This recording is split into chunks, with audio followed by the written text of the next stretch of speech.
Welcome to Life Happens, where Texans come to protect their legacy and prepare for the second half of life.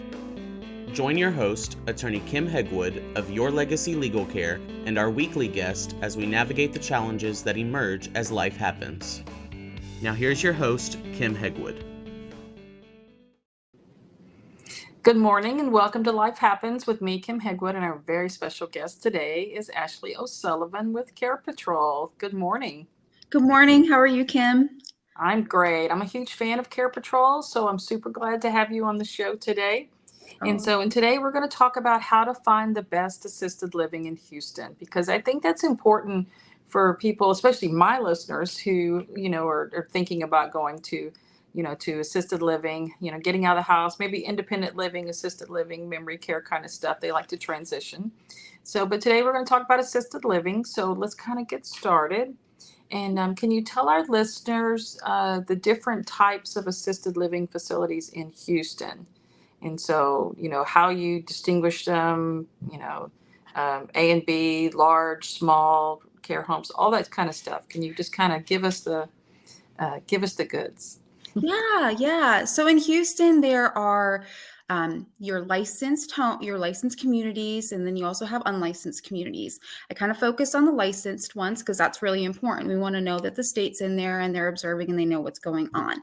So the state gives out type A and type B licenses, and that can be for a big community or a small community like a personal care home.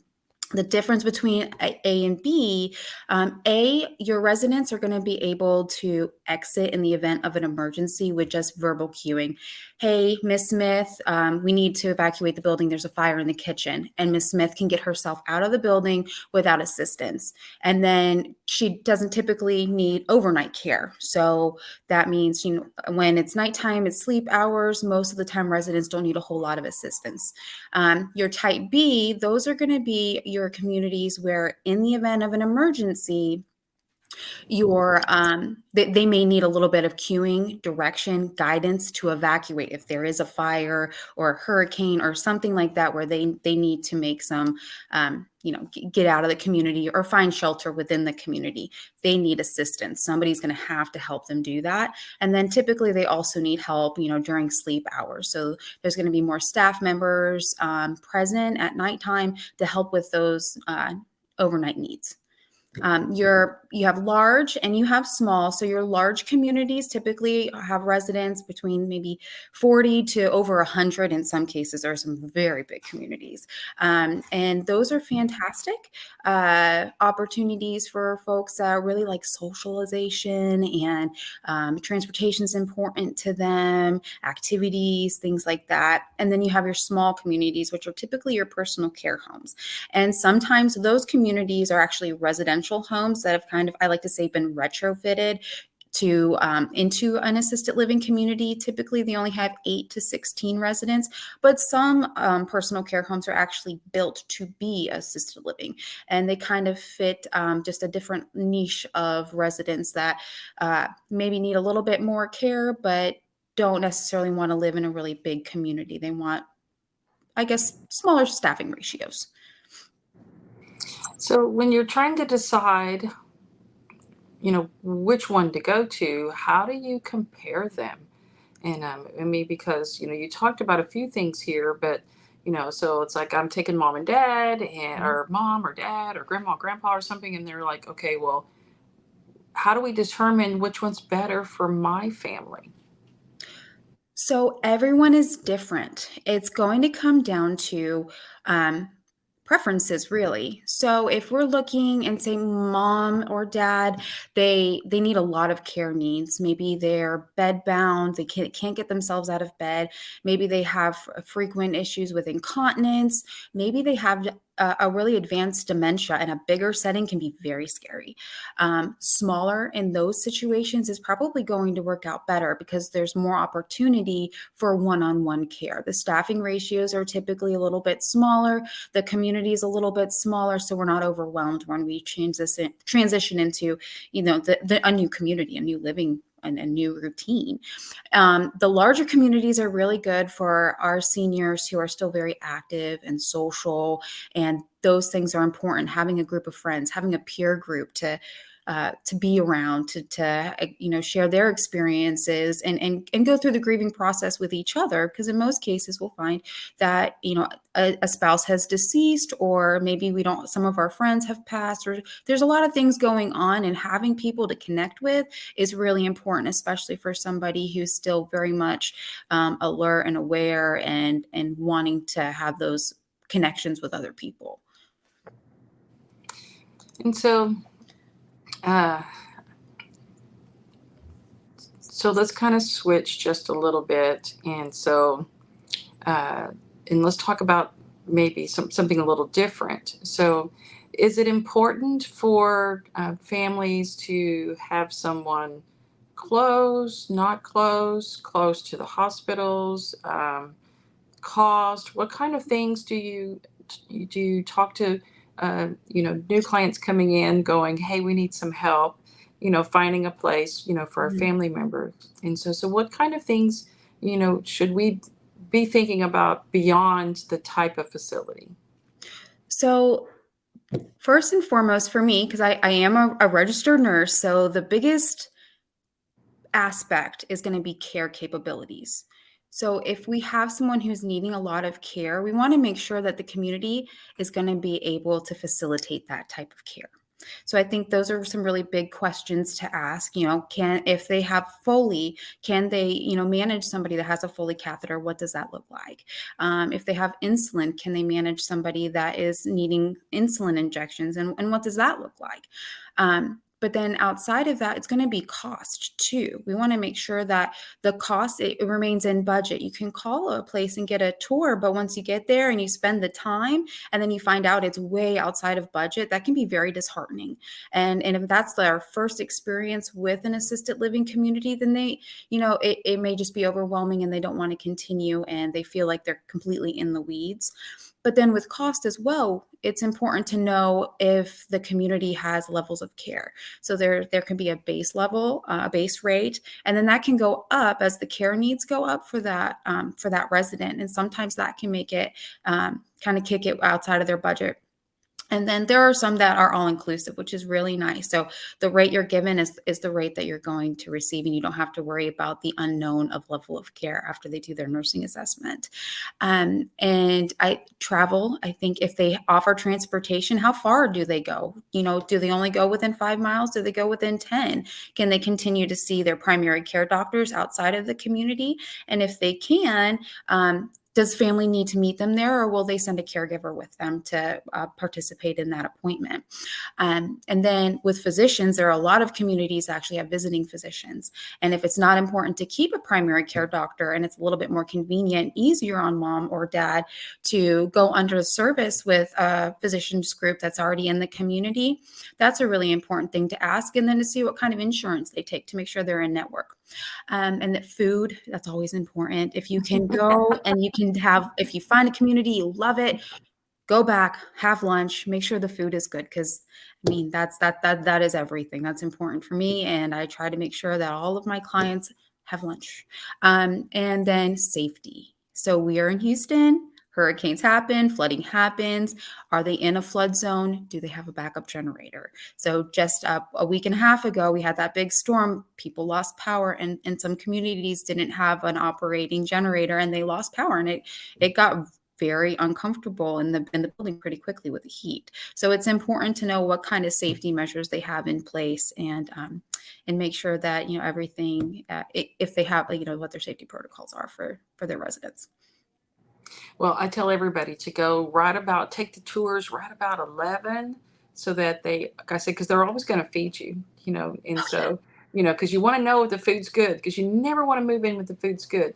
But I never once thought about the backup generator, and so, because I know how easy it is. I talked to my sister on the way here, and she says, we lost electricity this morning as I was on my way out the door. And so it hurt just at her house. And so I think it's really important to, that's a good question to ask that I hadn't even thought about asking. And so definitely, I really appreciate that information. And so, And so we always tell clients when they're going to, to new facilities that they should, ask a lot of questions. They should go at different times of the day. I usually tell clients, go during the day, during the week. You might go during the weekend. You might go towards the evening. Talk to other family members that are Mhm. there that have someone, because I think it's important to, to really kind of ask around, so to speak. And so what kind of questions do you have families ask, when they're touring an assisted living facility? So kind of back to like care. What are their ratios like? Like what's turnover like with their caregivers? Um, what's the day in the life of the residents? What's their activity schedule? What are some things that people really enjoy? And then how are my clients going to be able to find their niche? So if there's something, I had one client, he was an artist and he loved painting, and they used to do like a wind down Wednesday type paint with a twist class, but they had Hmm. since stopped. But it was very important for him. He taught art. So that was one thing is, can he teach a class at the community? And absolutely. So finding ways to where how are they going to get involved and how are they going to make this their home? Because that's what it is. So let's find some things that are really going to make it more personal. And then meals schedule, how is that, do if we have somebody who maybe doesn't like getting up in the morning, but they're going to want breakfast, can they accommodate that? Any special diet specifically, like if they need a cardiac diet because they have heart disease, or if they need a chopped or a pureed diet, how are they able to accommodate? Do they have those sit down meetings with the residents to make sure that they're kind of fulfilling what they want in their meals? And then like proximity to like their loved ones. How often can they visit? What are the visiting hours? Most places have kind of done away with that, especially with COVID. It was like really strict. You can only come at such and such time. But now most of the communities are open and you can come as when you please. You just maybe have to call in advance to make sure that somebody's going to be able to let you in if it's in the later evening. But those are some really important questions that I like my clients to ask. And then even pharmacy, like what pharmacy do they use to have their medications come in, and making sure that those are in network with the insurance that they have. So I guess the big question we should probably be asking right now is, so because our listeners been listening to some excellent information, and so talk to them about what an assisted living advisor is and how they can help you.